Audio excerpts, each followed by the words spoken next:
Assalamualaikum warahmatullahi wabarakatuh. Selamat pagi, siang, sore, atau malam Bapak Ibu Guru seluruh Indonesia. Kembali lagi di channel E-Guru TV. Di video kali ini kita akan membahas contoh penerapan prinsip asesmen pada penerapan kurikulum merdeka. Asesmen atau penilaian adalah bagian terpadu dari proses pembelajaran, memfasilitasi pembelajaran, dan menyediakan informasi yang holistik sebagai umpan balik untuk guru, peserta didik, dan orang tua agar dapat memandu mereka dalam menentukan strategi pembelajaran selanjutnya. Perencanaan asesmen dilakukan secara valid, profesional, adil, dan dapat dipercaya untuk menjelaskan kemajuan belajar, menentukan keputusan tentang langkah selanjutnya dalam pembelajaran. Hasil asesmen digunakan oleh pendidik, peserta didik, tenaga kependidikan, dan orang tua sebagai bahan refleksi untuk meningkatkan mutu pembelajaran. Asesmen pada penerapan kurikulum merdeka dapat dilakukan dalam bentuk asesmen diagnosis, asesmen formatif, dan asesmen sumatif. Secara sederhana, asesmen diagnosis dilakukan di awal pembelajaran, asesmen formatif dilakukan selama pembelajaran, dan asesmen sumatif dilakukan setelah pembelajaran berlangsung. Adapun contoh penerapan prinsip asesmen pada penerapan kurikulum merdeka. Prinsip pertama, asesmen merupakan bagian terpadu dari proses pembelajaran, fasilitas pembelajaran, dan menyediakan informasi yang holistik sebagai umpan balik untuk pendidik, peserta didik, dan orang tua atau wali agar dapat memandu mereka dalam menentukan strategi pembelajaran selanjutnya. Contoh penerapannya, yang pertama, pendidik menguatkan asesmen di awal pembelajaran yang digunakan untuk merancang pembelajaran sesuai dengan kesiapan peserta didik. Contoh yang kedua, pendidik merancang pembelajaran dengan merujuk pada tujuan yang hendak dicapai dan memberikan umpan balik agar peserta didik dapat menentukan langkah untuk memperbaiki ke depannya.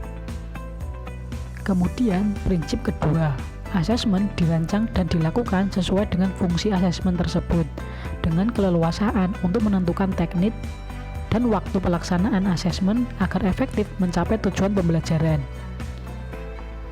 Contoh penerapannya, pendidik memikirkan tujuan pembelajaran pada saat merencanakan asesmen dan memberikan kejelasan pada peserta didik mengenai tujuan asesmen di awal pembelajaran.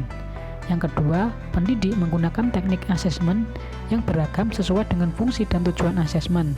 Hasil dari asesmen formatif digunakan untuk umpan balik pembelajaran, sementara hasil dari asesmen sumatif digunakan untuk pelaporan hasil belajar. Kemudian, prinsip ketiga, asesmen dirancang secara adil, profesional, valid, dan dapat dipercaya untuk menjelaskan kemajuan belajar, menentukan keputusan tentang langkah dan sebagai dasar untuk menyusun program pembelajaran yang sesuai selanjutnya. Contohnya, pendidik menyediakan waktu dan durasi yang cukup agar asesmen menjadi sebuah proses pembelajaran dan bukan hanya untuk kepentingan penguji. Yang kedua, pendidik menentukan kriteria sukses dan menyampaikan pada peserta didik sehingga mereka memahami ekspektasi yang perlu dicapai. Prinsip keempat, laporan kemajuan belajar dan pencapaian peserta didik bersifat sederhana dan informatif, memberikan informasi yang bermanfaat tentang karakter dan kompetensi yang dicapai serta strategi tindak lanjut. Contoh penerapannya, pendidik menyusun laporan kemajuan belajar secara ringkas, mengutamakan informasi yang paling penting untuk dipahami oleh peserta didik dan orang tua.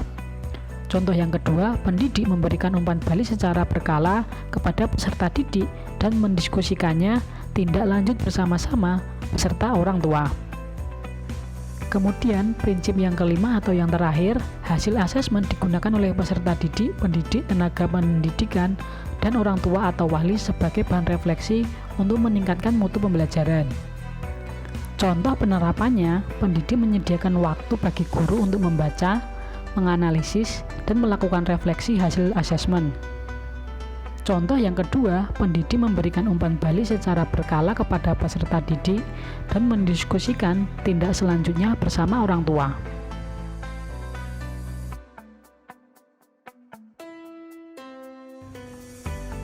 Demikian pembahasan tentang contoh penerapan prinsip asesmen pada penerapan kurikulum merdeka. Semoga videonya bermanfaat. Sampai jumpa.